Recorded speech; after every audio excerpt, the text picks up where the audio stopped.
On this episode of The Chat, guys, we are going over the standards of the first 3 jiu-jitsu belts. We're not going to be adding in the brown belt, obviously not the black belt, because there's once you get your black belt, you're there. But brown belt has a little bit more leadership stuff associated, teaching stuff, things like that. But most people really have the hard time going through the ranks and quit a lot in the first 3. So white belt, blue belt, and purple belt. So we're going to be talking about the standards that our gym uses specifically, and I use specifically when I'm looking to actually give people the ranks. And then also kind of discussing a little bit of the philosophy on if belts in martial arts should matter or if it kind of just ruins the martial art itself, right? Because there's a lot of, I guess, discussions online in different forums and different opinions through traditional martial arts and the old school philosophies as to whether or not belts should even matter or if we should put any weight into the belts themselves, because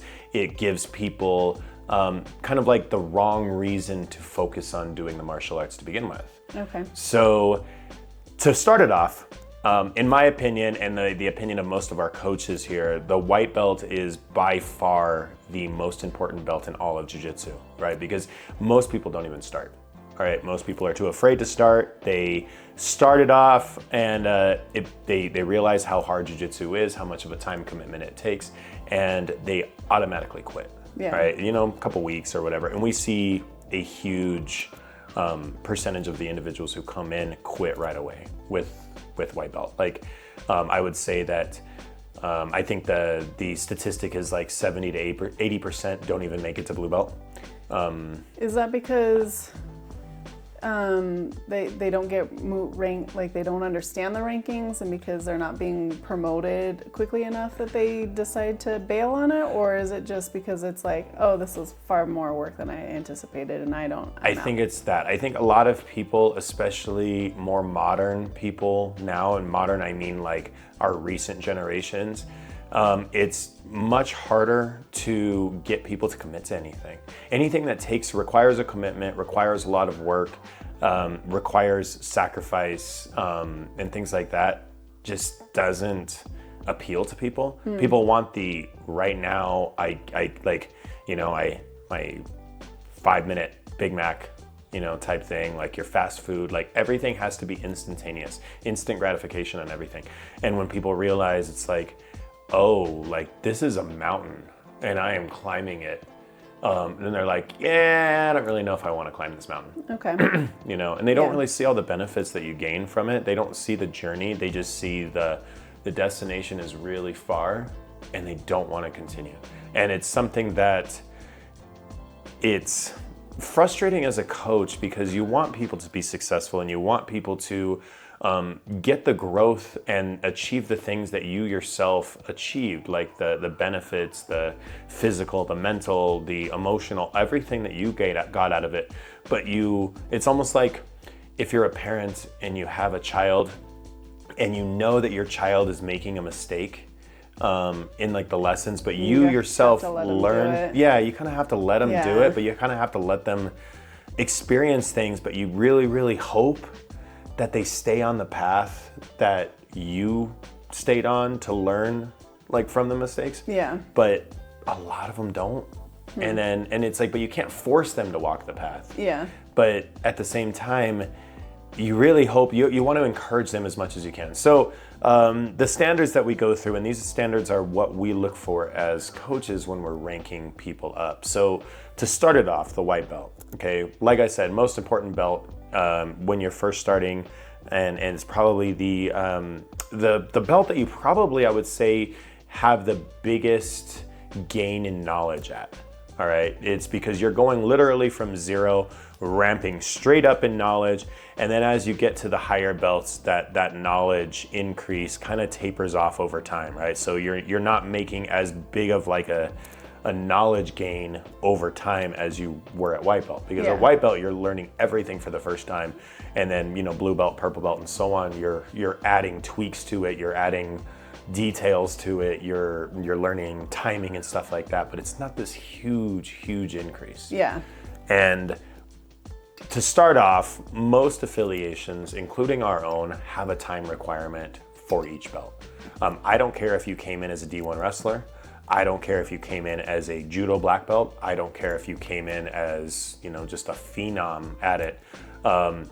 You have a requirement. And there's obviously exceptions to that. BJ Penn got his black belt in like 3 or 4 years. Gordon Ryan got his pretty fast. Like Moneyberg, that dude that's online right now, who's big controversial thing. Essentially, everybody's claiming paid for his black belt and got it in like 3 years.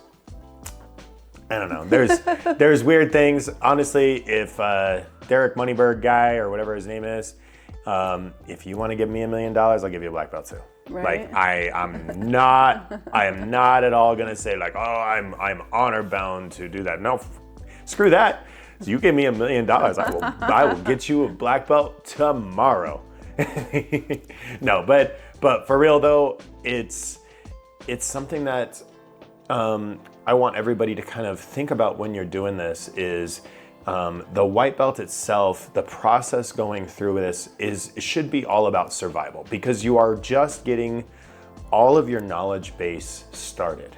Okay. And what is the whole purpose of jiu-jitsu? Jiu-jitsu was originally founded as an individual who is smaller or weaker being able to use leverage and use technique to defeat somebody who is bigger and stronger.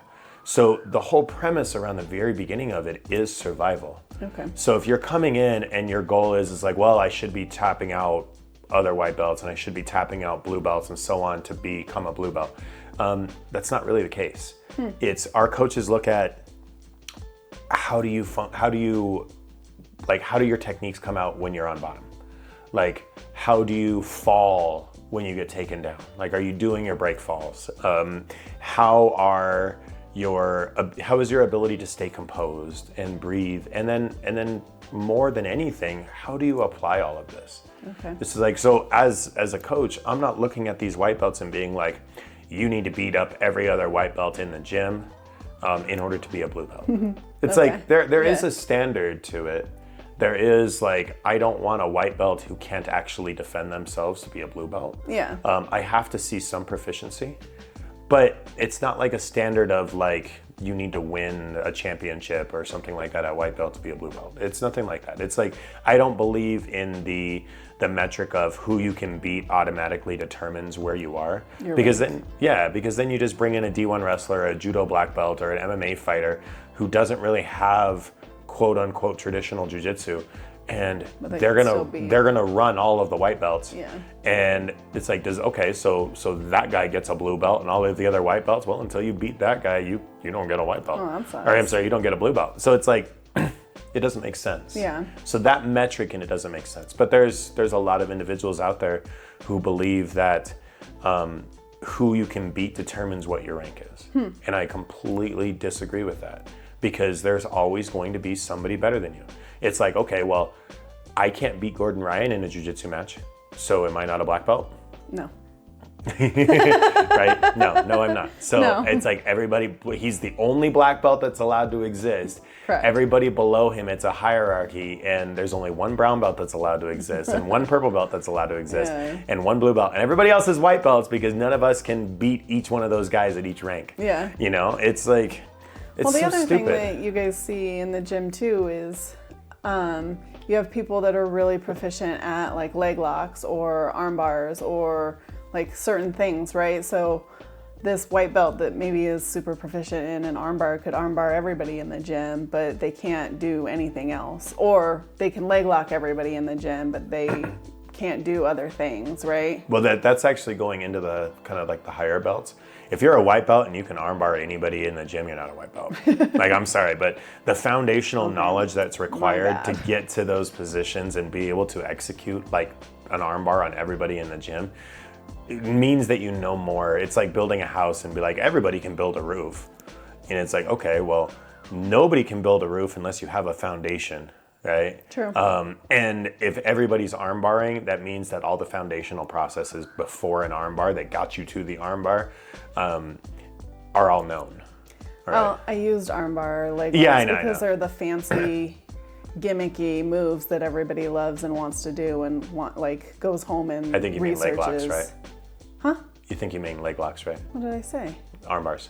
I said arm bars and leg locks. Oh, okay. Arm bars aren't the gimmicky moves. Arm bars are the traditional basics. Well, I know they're traditional, but I mean, they're the fancy moves. Like, they're the ones that everybody's like, I want to learn that. And so, like, because they see it on TV with MMA fights, like Ronda and all those people that make it look like super fun and fancy. They're like, yeah, that's what I want to do. Like, I want to learn the cool that was moves, what Ronda was known for, is arm barring everybody. Yeah.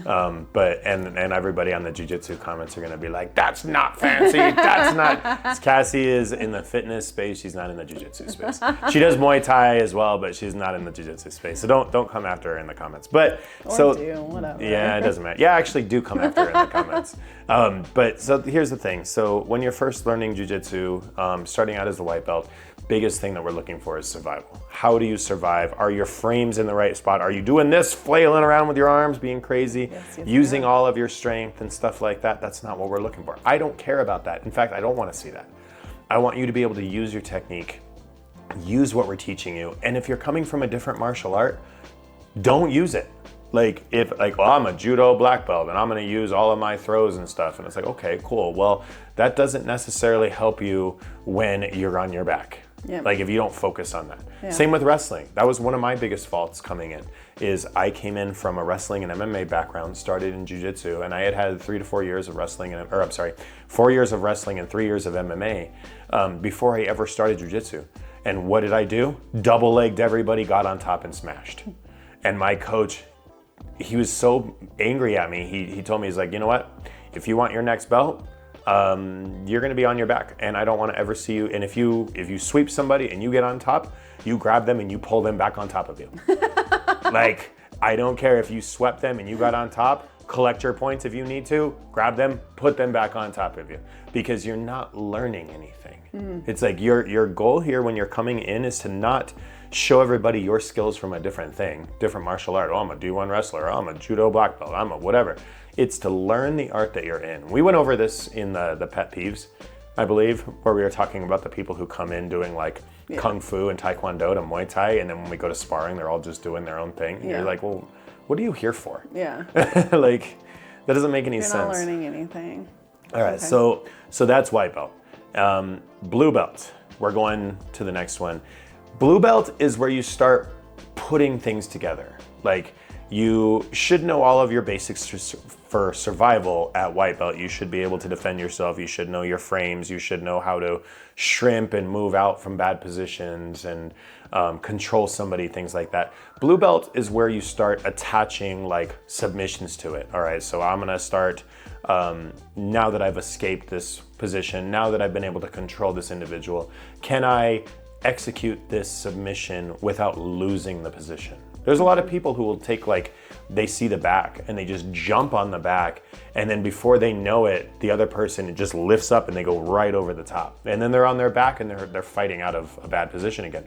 That to me is white belt, right? It's, you don't have enough positional control knowledge to be able to stay in a position that you achieved. Okay. It's like if you're in a war and you have an opposing army and you take the land, you take the ground from the opposing army, but you don't have a foundational defense to keep that land, and the army just takes it back. Okay. It's like, okay, so that was one, a big waste of time, but two, it was like, you have to have the ability to hold the ground that you're taking. And the same thing happens in fighting sports, in jiu-jitsu specifically. If I take the back, if I take the side control, but the other person escapes it so fast that it became like a useless endeavor, were you able to control anything? Does that make you skilled at it? It's like, no, it just, like, I can go around somebody's guard really fast with athleticism and try to get them in side control or get them in mount or whatever. But if I'm going against a skilled individual and they're just like, nah, I don't want to be here, and they just get up and they reverse you and whatever, that's not really anything. You showed some athleticism, but that's it. And that brings it into the other topic of athleticism. In this part in blue belt is where I really want to see people bring it down, right? That's cool. If you're 22 years old, D1 wrestler, like I said, or 23 years old, D1 wrestler or whatever, and you can just outwork, outspeed, outlift, out everything your opponent, that's not jiu-jitsu. So slow down. Slow down. Show me that you're using technique. I don't care that you can stand up and pick the person up that's on top of you, lift them over your head, swing them around like a pizza and toss them. I don't give a shit. That's not jiu-jitsu. You know what I mean? Go to WWE. Yeah, go to WWE. It's like, that's not jiu-jitsu. Jiu-jitsu, like I said right at the beginning, is the foundational knowledge of using leverage and technique to beat somebody who is bigger and stronger. And that what happens is that when people come in using the athleticism only works on people who are smaller than them. You get somebody who's bigger and stronger than you, you're not gonna outstrong them. You know? Yeah. And it's like we talked about this in like one of the lifting videos where like I always have the blue belts or the white belts who come into me and be like, Coach, I keep getting smashed by this person. I'm gonna go to the gym and work out. Yeah. It's like, no, you dummies, like go and learn the techniques that we're teaching you so you can actually, you shouldn't have to increase your speed and increase your strength to win. Yeah, that was our mistakes beginners make. Yeah, mistakes beginners make. Like, well, Coach, I keep getting my ass kicked by the same person.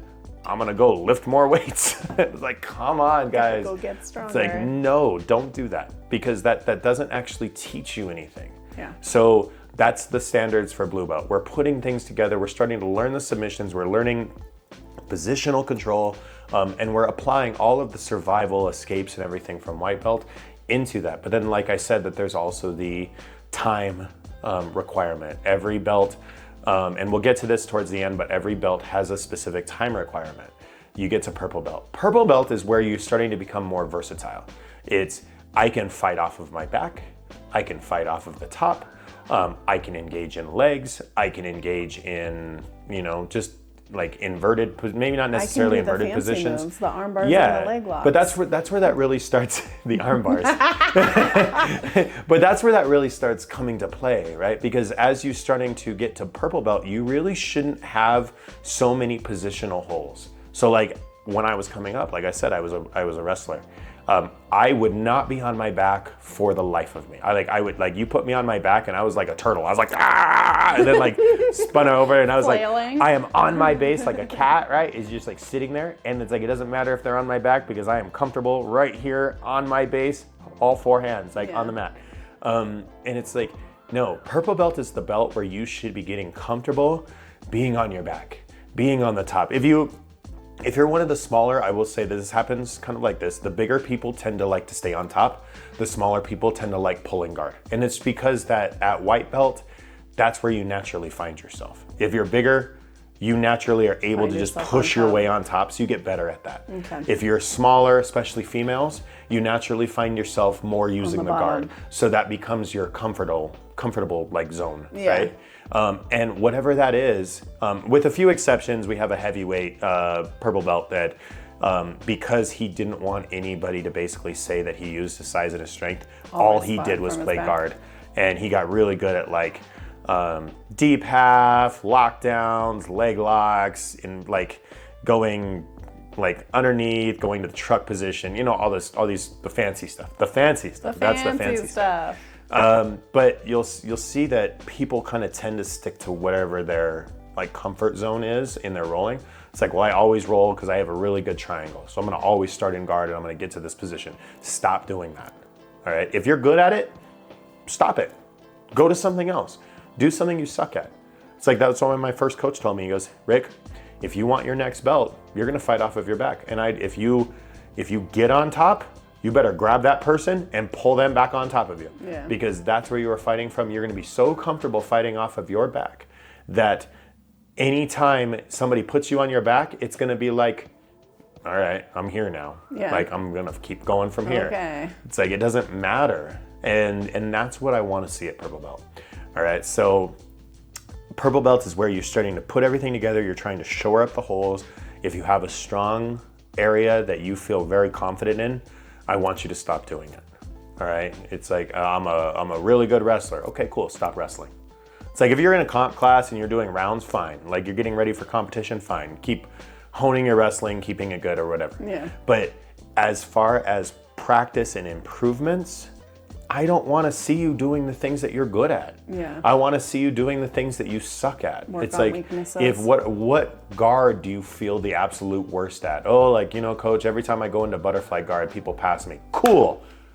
It's not about freaking winning against the blue belts and the white belts as a purple belt. It's making every single position that you have, every single tool, sharpened to the point where you can actually use it like formidably against somebody else. So I'm going to use my butterfly guard then. Cool. Like, oh, coach, I suck at, like, I don't know, De La Hiva, or I suck at high guard, or I suck at holding the mount, or I suck at, whatever. Cool. Great. Do those. Do those things. And that's what we want to see to get you to brown belt, because I don't care that I have the world's best wrestler that can hold people down and choke them. I can't get you to brown belt because you're carrying the gym flag. Every single person around their waist on that belt carries the credentials and the, I guess, accreditation, I should say, of the gym that they're representing. And you have to know, if like you leave to our gym and go to somewhere else, are you a one-trick pony? Yeah. It's like, can you just do one thing really good until you can't do it, until somebody figures out a workaround, and then all of a sudden your jiu-jitsu is trash because all our gyms showed you was one way to do something instead of every possible ways that we know of. It's like, so that's what we're looking for. Also, can you control yourself? Like, are you having to win every single round and going like 100% all gas, no brakes on every single round? Because that in itself philosophically won't work, because you start getting older and all of a sudden everything's falling apart, and you can't keep up with everybody else because now you have all these injuries. Also, are you rolling with the white belts the same way you're rolling with the purple belts? Are you just crushing and destroying them, or are you helping them to get through positions while also simultaneously putting yourself in bad positions? There's like physical things that everybody thinks about, like proficiencies, but then there's also the mental and the characteristic, I guess, character traits that we also look for. Are you a shitbag? Are you an arrogant asshole who Are you helping your team get better? Are you growing the team? Or are you only helping yourself? Yeah. Are you growing the team? Are you helping everybody get better? Are you giving your time to make others better? Because in a sense, that is your training partners. You're building your training partners. Yeah. I'm a black belt. I've been a black belt for almost 10 years now. And I would say that there are white belts that started with me as a black belt, who are coming up on purples, browns, and so on, that like they're giving me work now. Yeah. And it's not because it's like an investment. It's like, okay, well, 10 years ago I put a $10,000 into a fund. And it's like, well, a year after that, it maybe was 11,000. But you're reinvesting and it's compounding and stuff like that. By the time you hit 10 years after that, maybe it's 50% more, or doubled to 20,000. And that's what you're looking for when you're training up the next generation. It's like, what's the old saying? It's like, you don't plant a tree that you can sit under the shade. You plant a tree so that the generations after you can sit under the shade. Yeah. And it's like that. Yeah. It's like it's in a year from now, they're not going to be ready to face you. They're not going to be ready to beat you, but give them a few years. And they're going to figure you out, and then they're going to be the people who push you to get you better. Yeah. So those are the main things that we look for, the standard metrics. And then there's the universal metrics. I'm just going to go over those really fast. Universal metrics are standard time at each belt. So minimum of 1 year at least to go from white to blue. All right. It's going to take you a year. I cannot give it to you sooner than that. And that's if you train 3 times a week. Okay. If you're training 5 times a week and you're going, like we had a guy, Jesus, who was dropping in at multiple gyms because he just had a bunch of free time. And he was training like this gym's open mat, this gym's noon class, this gym's our gym, all of our classes and stuff like that. Geez. Yeah, I'll push the timeline a little bit because he's putting in so much time. Yeah. Right, I'll push the timeline, but really that timeline is fixed. Same thing when you get to blue belt, it's longer. It's between 1.5 years to 2 years. Purple belt, it's almost 2 years. Some places it is 2 years. Brown belt is a mandatory 2 years. Okay. And each one of those, and it's like like paying your dues. Yeah. So it's like if you go in, like, for example, I was having this conversation with a black belt at our gym, and I said specifically, I'm like, I think that all college degrees are a waste of money and time unless you were in a STEM field.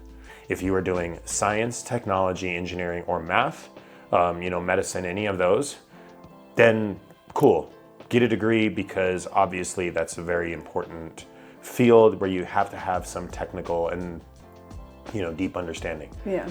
If you're going in for philosophy, it's like, okay, well, that's a big waste of time. Like, who's going to pay you for philosophy unless you get a doctorate at it and you're teaching it? Who's going to pay you? Like, oh, I got a history degree. Well, okay. Like I just wasted 30, 40 grand getting a degree that isn't going to actually get me a job.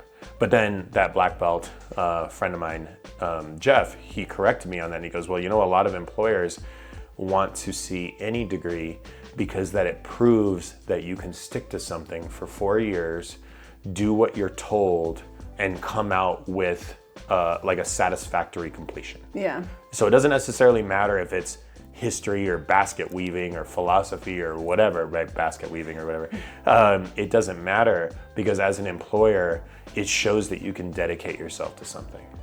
Right? And in a way, jiu-jitsu is the same way. Yeah. We have metrics on each belt because it's not supposed to just be who can beat who. It's supposed to show, hey, you can be dedicated at this.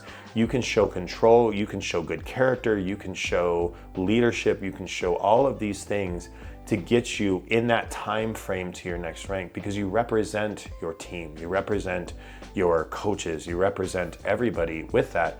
So we can't just be like, oh, you beat you, you're a purple belt, you're a blue belt. Yeah. And it can't just be like we all want it to be a meritocracy of who wins gets the belt, and if you can beat you. But the thing is that in a meritocracy like that, it goes back to the Gordon Ryan analogy. It's like, okay, so Gordon Ryan is the only black belt. Yeah. Like literally the only one, because if you can't beat him, you can't be a black belt. And he's like, well, I might not be able to beat Gordon Ryan, but I'm still a black belt. It's like, oh, so there are concessions to this. There are nuances to this. That's what you're saying. Yeah. Because the people who are all meritocracy, they don't want to have the nuance. They don't want to have the gray area. It's like, well, I can beat everybody in my gym. Okay, how do you beat them? Do you beat them because you're younger and a superior athlete? Maybe you're on all the testosterone. Maybe you're bigger. Maybe like, are you beating them with jiu-jitsu skills? Yeah. And are you, 25 years younger than them? Yeah. And like doing that thing, because that all plays a factor. So that's why we have those metrics in there of time frames, to make it so people who are actually there, 1, show dedication, 2, show character, 3, show like you're building up everybody else behind you, but then you're also building up your own mental state and adversity as well, showing that you can stick to something. Yeah. Right, so those are generally the standards that we look for, and those are how I do it. There's a few other ones. You need to be rolling all the time. If you are just showing up to classes and you are not rolling, I don't know what you want from me. It's like, I'm gonna teach you how to speak Spanish, but you're never speaking it. It's like, okay, well, it's like, I can teach you all the words, but if you can't have a conversation with somebody in Spanish, do you really know Spanish? Yeah. It's like, no, you don't. Like, you know theory, you know how the verbs and the nouns and the feminine and masculine versions of the words and things like that, but like, can you speak it? No. Yeah. Like, so do you really know it? Yeah. So you need to be rolling, and rolling is such a big factor in every single belt. White belt, roll like 2 to 3 times a week. Blue belt, roll 2 to 3 times. And it doesn't have to be hard. You don't have to be going for the kill every single round. Like, you can just be surviving. You can be doing flow rounds. You can be doing positional rounds. You can be doing situationals. You can do like whatever. But roll, actively put in application to your theory. Okay. All right, so those are the standards that we use. There's probably gonna be a couple of them that I forgot about and here doing this video, so some of our other black belts. But biggest thing is, I know a lot of traditional gyms say, don't go ask for rank. Like, it's a huge traditional like taboo thing. Like, don't ask your coach for rank. Your coach will give you rank when they see fit. Problem is that we have like over 200 students. There are people who just keep their mouths shut, work, everything like that. And I don't always see them. Yeah. And I make mistakes. I'm human. I see a lot of people. I do my best. But if you feel like, you know what, I've been working at this for over a year and I really haven't gained anything. Let me go ask coach, like, is there something that I should be doing? Is there something that like please bring it to me. Yeah. Because my goal here is to make you better. My goal here is to help you to improve. And if your goal is ranks and your goal is to get your black belt, that's great. I want to help you do it. All right. But because like the whole squeaky wheel gets the grease, if everybody else is the squeaky wheel and you just have your head down and you're working, sometimes coaches won't notice you. Yeah. They'll notice you. They'll be very super grateful to you because you're the ones that aren't causing them the problems, who are like the low, low maintenance individuals, which I freaking love. But because of that, you don't always get the attention. Yeah. So please bring it to me. And then the last topic we were going to discuss on this video is whether or not belts should matter. I was gonna say. Because that's kind of what goes into it. It leads into that. Yeah. There's a lot of philosophy. So the original jiu-jitsu philosophy, Brazilian jiu-jitsu philosophy is that there was two belts. There was a white belt and a blue belt. White belt meant you were starting. Blue belt meant you achieved knowledge of like all the basics. Okay. And slowly, because of money and greed and everybody needing to have that kind of validation, I guess, they started entering in all of the other belts. And then places like traditional martial arts started making belt factories where you have like 10 belts and every belt has a fee and every belt has a test, and the testing you have to charge the parents for the testing, and no, they swear they do it. Charge the parents? You charge the parent. There are Taekwondo places out there that charge the parents like $200 to test for your kid to test their next belt. My kid's staying a white belt for forever. It's like right. It's like I'm already it's like paying a lot of money. my little to white the belt's gym. gonna whoop all of you, all of your higher belts' butts, but they're just gonna be a white belt forever. But that brings into the philosophy of should it matter? I personally don't like belts. I should say, let me give a caveat to that. I don't mind belts as far as leadership roles. I want people to have credentials behind their work to show that they've done their work. I do believe in that. But like, I don't like the individual stripes, and I'm terrible at giving out stripes because of that, because it's like, I want people to to experience the journey and not be hunting for the next stripe. Yeah. And it's like, well, I turned in all my homework, coach, can I have my next stripe? And it's like, but like, that's not, like, this is a lifestyle. Yeah. It shouldn't be a race to the finish line. It should be like, this art is helping me be a better person. It's helping my body be better. It's helping my mind be better. It's helping like so many other things. But when you focus on just achieving the next rank really fast and like, well, when's my next stripe? Well, I'm counting down, I'm collecting my classes, blah, blah, blah. I'm just getting, so then what? You achieve black belt and then you're like, cool, I'm done, on to the next thing. And then that whole 10 years is a waste of your life. Yeah. Right? Because you didn't achieve the philosophy the lifestyle in it. You just went for the end goal. Yeah. So I really don't like that, but I know that there's a lot of traditional martial arts that, and even jiu-jitsu and places like that really promote ranks over everything because they really want people to keep paying them money. And it becomes like a money thing, because if you keep giving people the goals to keep achieving, people have to keep paying you the money so they stay. Yeah. And I get that from a business perspective, and I do get that from the other perspective where they tell people have a goal when you come in. Know your goal when you come in. But that goal can be self-growth. That goal doesn't have to be a belt. And I'll leave it to you guys. I'll leave you with this quote. This is a Hoist Gracie quote. And we'll end it with this, but this is just my feelings on whether or not, and I want to hear from you guys as well. Like, what are your opinions on belts and whether or not they should be used, or maybe that they are overused and they're used as just, getting money, used for just getting money. But let me just leave you with this quote. It's Hoist Gracie said, a belt protects 2 inches of your ass, your skills have to do the rest. So I can buy you an Amazon black belt. That doesn't mean your skills will back it up. Yeah. A belt protects 2 inches of your ass. Your skills have to do the rest. Yeah. You know, so take that as you want to, but that's kind of like my view as well. I don't care what belt you have.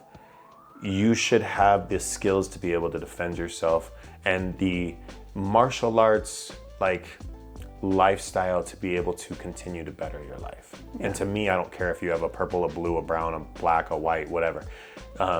It's whether or not you're trying to improve yourself, whether or not you are trying to grow as a person, whether or not you are trying to help the people around you. Like, that's what the community's about. And it doesn't matter what color you wear around your waist. Those are all the things that matters, because that's the only thing that anybody, like, affects anybody. Yeah. You know? So we'll leave you guys with that one. If you guys have any other questions on this, please bring them to me, bring them to Cassie, and we'll see you guys on the next one.